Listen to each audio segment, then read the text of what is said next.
Chers frères et sœurs, ça y est, nous y sommes. C'est le dimanche des Rameaux, c'est-à-dire le dernier dimanche de Carême, le dernier dimanche avant Pâques. Mais pour bien vivre l'instant présent et bien vivre cette semaine sainte qui commence, essayons de rentrer plus en avant dans la liturgie des Rameaux pour comprendre ce que l'Église nous réserve. Cette liturgie se déroule en deux grands moments. Le premier moment se passe à l'extérieur de l'église ou à l'entrée de l'église. Nous sommes tous réunis avec des rameaux en main. Le prêtre arrive et nous chantons l'acclamation Hosanna, qui signifie en hébreu grâce, pitié, sauve-nous. Après cette acclamation, le prêtre lit l'évangile de l'entrée de Jésus dans Jérusalem, puis il bénit les rameaux et nous invite à nous mettre en procession pour entrer dans l'église à sa suite. Alors cette procession a deux significations. La première, c'est de nous associer, nous, à l'entrée de Jésus dans Jérusalem pour y vivre la passion et la résurrection. Et la deuxième signification, c'est notre marche sur terre jusqu'à la Jérusalem céleste, jusqu'au ciel.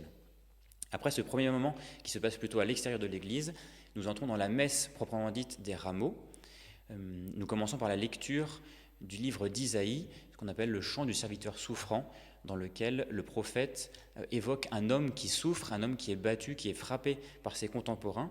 Et cette figure d'homme est finalement celle qui préfigure le Christ qui souffre et qui prend sur lui nos péchés pour nous sauver. Après cela, nous chantons le psaume 21, qui est le psaume qui sera sur les lèvres du Christ sur la croix, quand il dira « Mon Dieu, pourquoi m'as-tu abandonné ?» Alors ce psaume n'est pas juste un psaume de désolation et de tristesse, puisqu'après une première partie dans laquelle le psalmiste crie son angoisse vers Dieu, dans la seconde partie, il loue et il glorifie Dieu car le Seigneur l'a exaucé.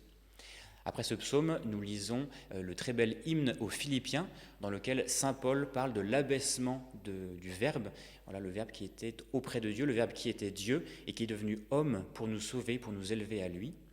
Et puis après cela, nous avons bien sûr l'évangile de la Passion, avec cette très belle lecture de l'évangile de la Passion qui nous associe vraiment avec le Christ pendant toutes ces dernières heures sur terre. Ben voilà, chers amis, ce que je pouvais vous dire sur les rameaux.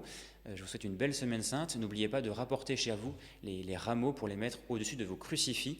Voilà, ces petits rameaux seront les signes de notre espérance dans la résurrection du Christ. Belle semaine sainte à tous.